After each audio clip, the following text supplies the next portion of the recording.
carbon capture is relatively unknown here in Hungary. Okay.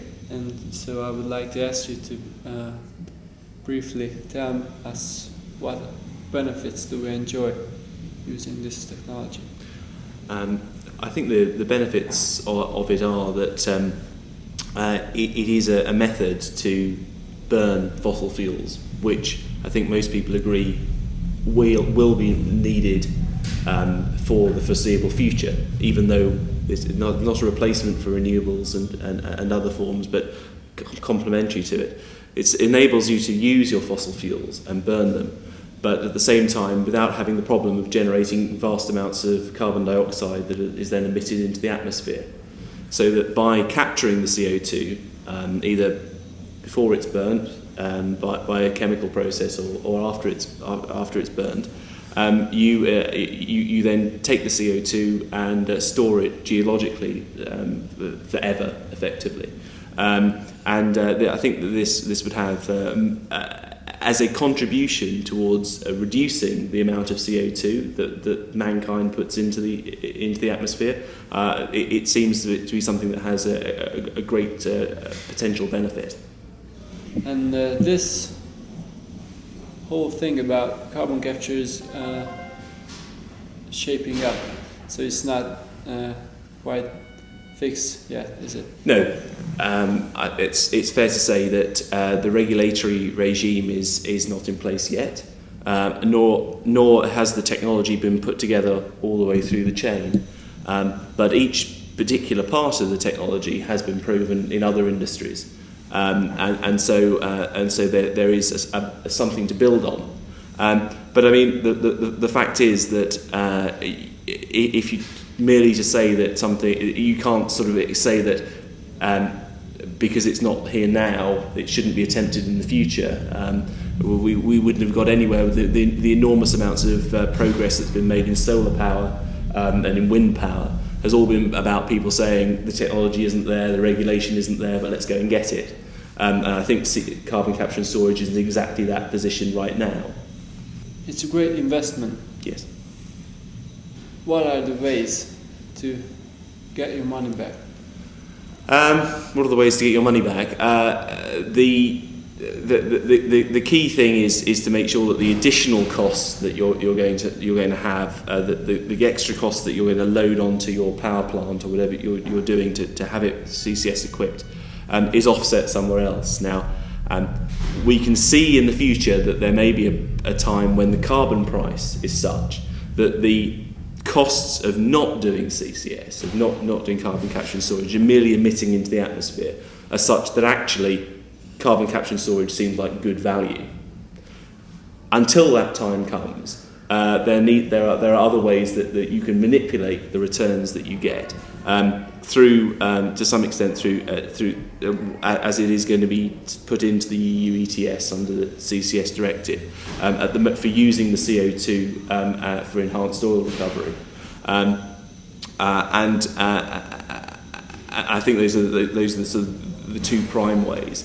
But I think the third way is that if this is seen as being a technology that people want to embrace, there probably has to be some form of subsidy for it, in the same way as there's been subsidies for renewables. Then there probably ought to be some sort of subsidy in the short term.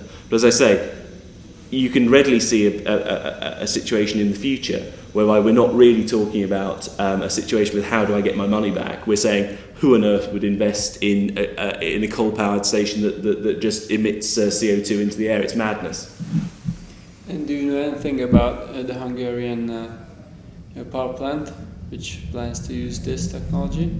I know more about the enhanced oil recovery that's being used at the moment. I understand that there were some potential ideas that this could be fitted to an existing coal-fired plant here.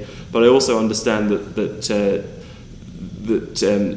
the Hungarians were looking at fitting carbon capture and storage to an existing petrochemicals or refinery plant to capture the CO2 from there, which is also, of course, very valid in terms of it's not just power generation we're talking about here. We're talking about all forms of industry which emit CO2 in order to reduce the CO2 and the damage that it's doing to the environment. These all need to be addressed. And in a global scale, are there any fields that available for the storage? Yeah.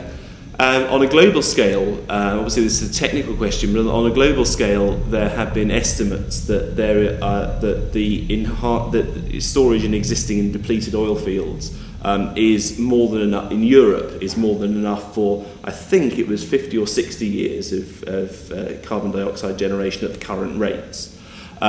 And then on top of that, people are looking at the general geology of the Earth and looking at other places that could be surveyed and might be suitable for storage.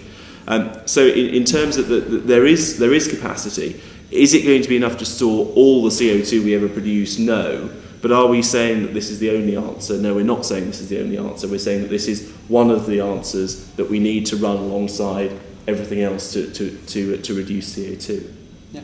How long do the existing storages are operating? Well, the existing, the longest one is, there's Sleipner and Insala, each of which has been operating for around between 15 and 20 years, storing CO2. So to that extent, it's relatively recent. And obviously, we're looking at having to extrapolate the figures out. But the projects are looking quite encouraging in terms of the movement of the CO2. It's not something that we haven't got data that goes back hundreds of years. But then again, we haven't been producing the volumes of CO2 for hundreds of years either. Yeah. And what about the European Union's point of view on this topic? Well, the European Commission has been very, very helpful towards the carbon capture and storage. It has seen carbon capture and storage as being something that is obviously of benefit to the environment and also of benefit to security of supply in terms of making sure that we can continue to use European coal instead of having to look elsewhere for sources of fuel. And so in terms of the regulatory regime that it's proposed, it's proposed a CCS directive which is very helpful on the regulatory side. And it is also proposed amendments to the existing EU emissions trading scheme to bring CCS into that, which will be beneficial from a financial point of view. I think the drawbacks are twofold. From the Commission simply doesn't have any more money in its existing budget to give to demonstration projects until 2014. I think the other problem is that, of course, whilst the Commission is very helpful, the member states are split over the usefulness of CCS. Holland, UK, very pro CCS. Italy, Greece, less directly affected, it seems, by it. Well, Italy may be moving towards it, not quite so convinced.